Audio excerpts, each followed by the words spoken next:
ओम शांति। आज है 29/5/20 के साकार महावाक्य।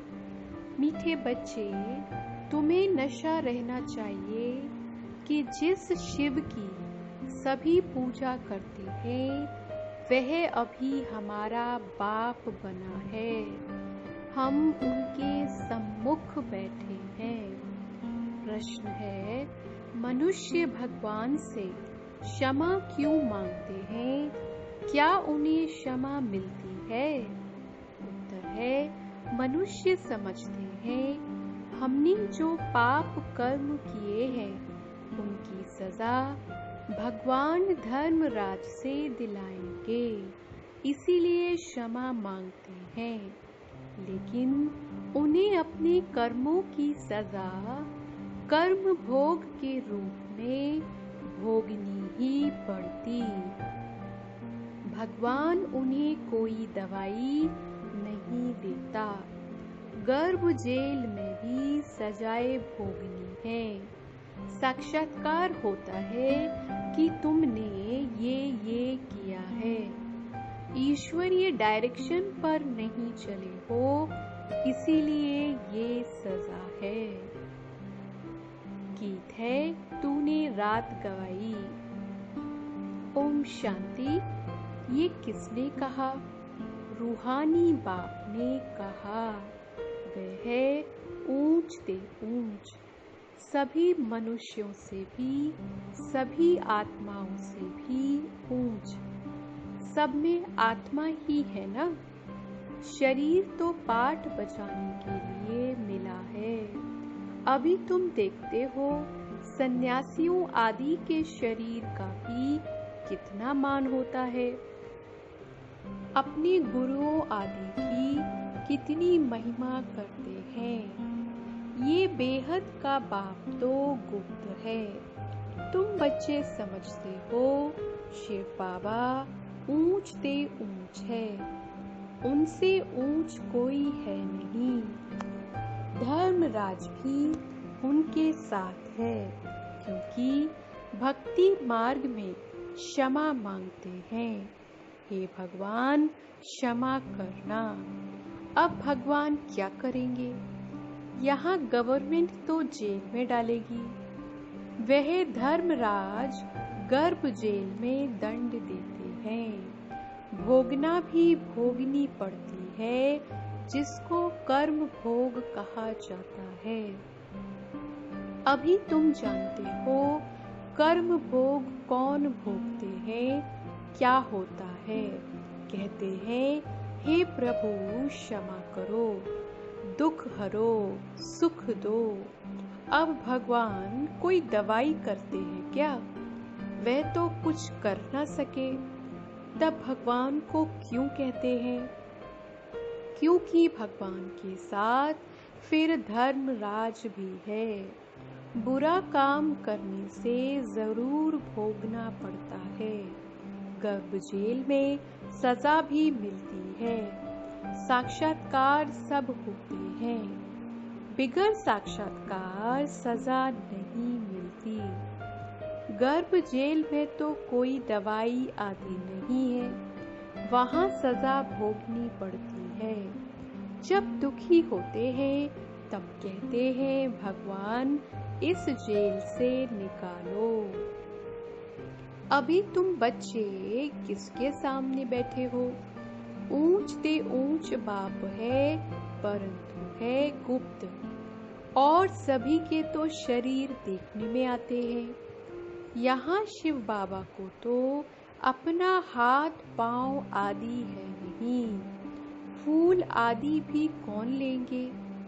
इनके हाथ से ही लेना होगा अगर चाहे तो, परंतु कोई से भी लेते नहीं। जैसे वे शंकराचार्य कहते हैं, हमको कोई छुए नहीं, तो बाप कहते हैं, हम पतितों का कुछ भी कैसे लेंगे। हमको फूल आदि की दरकार नहीं। भक्ति मार्ग में सोमनाथ आदि के मंदिर बनते हैं, फूल चढ़ाते हैं, परंतु मुझे तो शरीर है नहीं। आत्मा को कोई छुएगा कैसे? कहते हैं हम पतितों से फूल कैसे लेवें, कोई हाथ भी नहीं लगा सकते, पतितों को छूने भी ना दे। आज बाबा कहते कल फिर जाकर नरकवासी बनते हैं, ऐसे को तो देखे भी नहीं। बाप कहते हैं मैं तो ऊंच से ऊंच हूँ। इन सब सन्यासियों आदि का भी ड्रामा अनुसार उद्धार करना है। मुझे कोई जानता ही नहीं। शिव की पूजा करते हैं परंतु उनको जानते थोड़ी है कि ये गीता का भगवान है और यहाँ आकर ज्ञान देते हैं। गीता में कृष्ण का नाम डाल दिया है। कृष्ण ने ज्ञान दिया, बाकी शिव क्या करते होंगे? तो मनुष्य समझते हैं वे आते ही नहीं।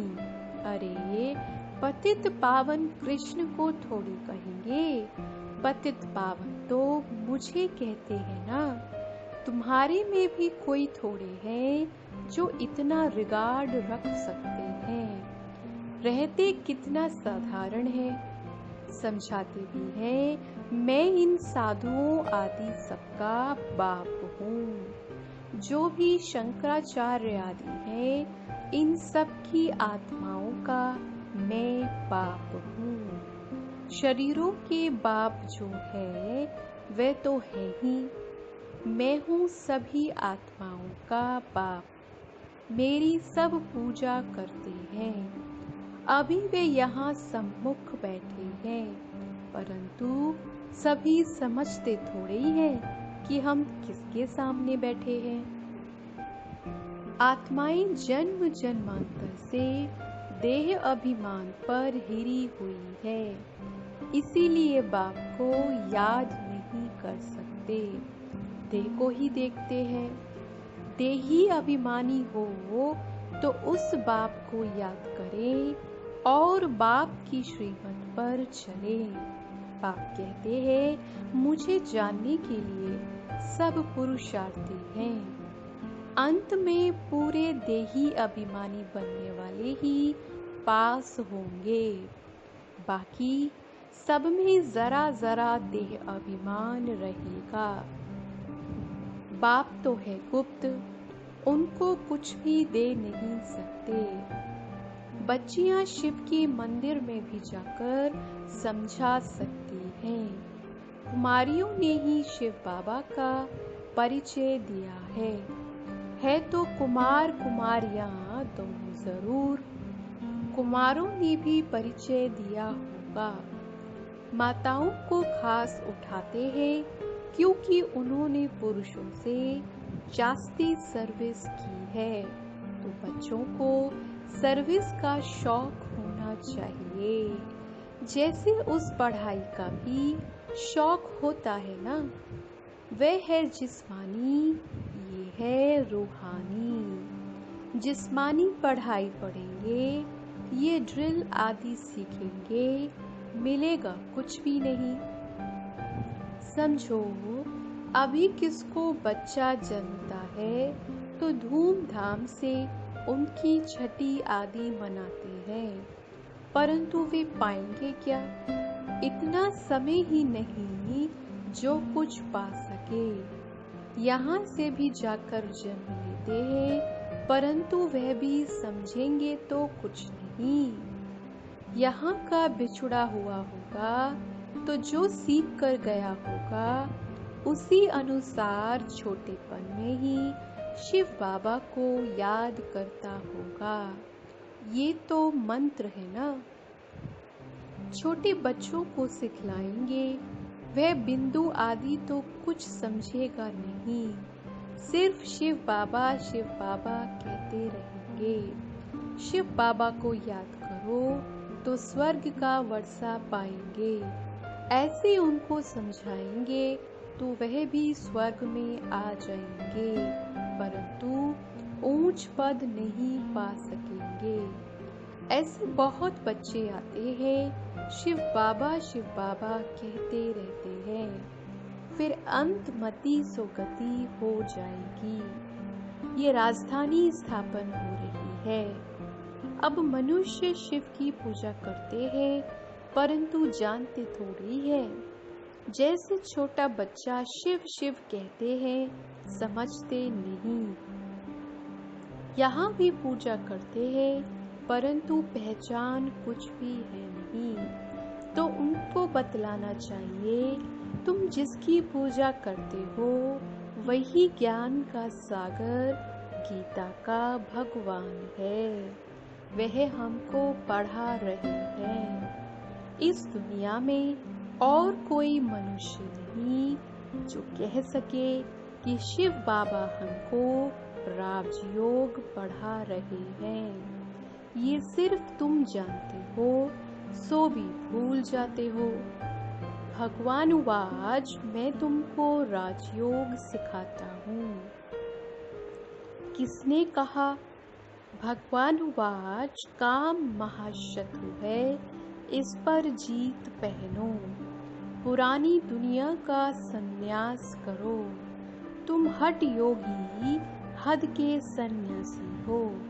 वे है शंकराचार्य, ये है शिवाचार्य। वे हमको सिखलाते हैं। कृष्ण आचार्य नहीं कह सकते, वह तो छोटा बच्चा है। सतयुग में ज्ञान की दरकार नहीं रहती है। जहाँ जहाँ शिव के मंदिर है, वहाँ तुम बच्चे बहुत अच्छी सेवा कर सकते हो। शिव के मंदिरों में जाओ, माताओं का जाना अच्छा है। कन्याएं जाएं तो उससे अच्छा है। अभी तो हमको बाबा से राज्य भाग्य लेना है। बाप हमको पढ़ाते हैं, फिर हम महाराजा महारानी बनेंगे। ऊंच ते ऊंच बाप ही है। ऐसी शिक्षा कोई मनुष्य दे न सके। ये है ही कलयुग। सतयुग में था इनका राज्य। ये राजा रानी कैसे बने? किसने राजयोग सिखलाया जो सतयुग के मालिक बने? जिसकी तुम पूजा करते हो वह हमको पढ़ाकर सतयुग का मालिक बनाते हैं। ब्रह्मा द्वारा स्थापना, विष्णु द्वारा पालना। पतित प्रवृत्ति मार्ग वाले ही पावन प्रवृत्ति मार्ग में जाते हैं। कहते भी हैं बाबा, हम पतितों को पावन बनाओ। पावन बनाकर ये देवता बनाओ। वह है निवृत्ति मार्ग। निवृत्ति मार्ग वालों का गुरु बनना ही नहीं है। जो पवित्र बनते हैं उनके गुरु बन सकते हैं।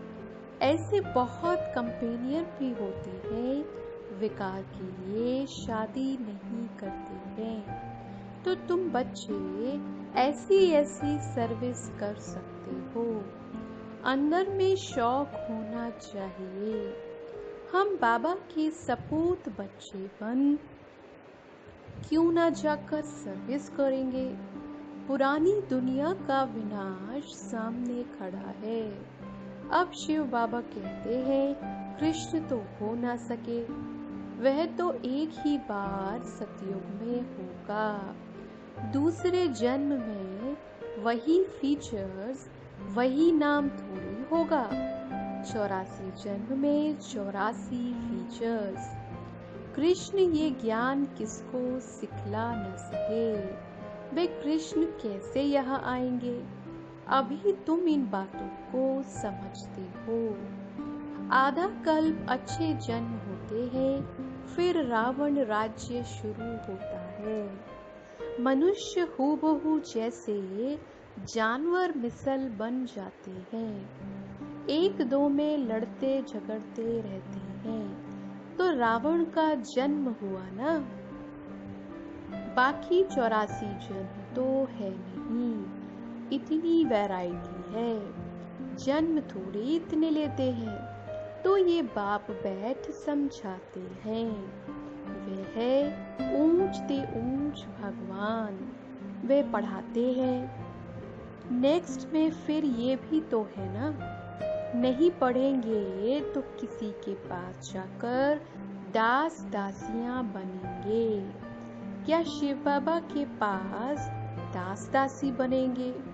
बाप तो समझाते हैं, पढ़ेंगे नहीं तो जाकर सतयुग में दास दासियां बनेंगे। जो कुछ भी सर्विस नहीं करते, खाया पिया और सोया, वे क्या बनेंगे?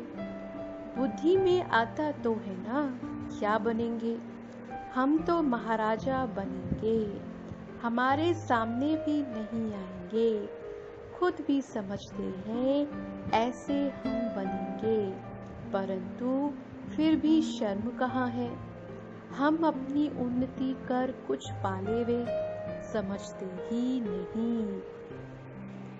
तब बाबा कहते हैं, ऐसे मत समझो, ये ब्रह्मा कहते हैं।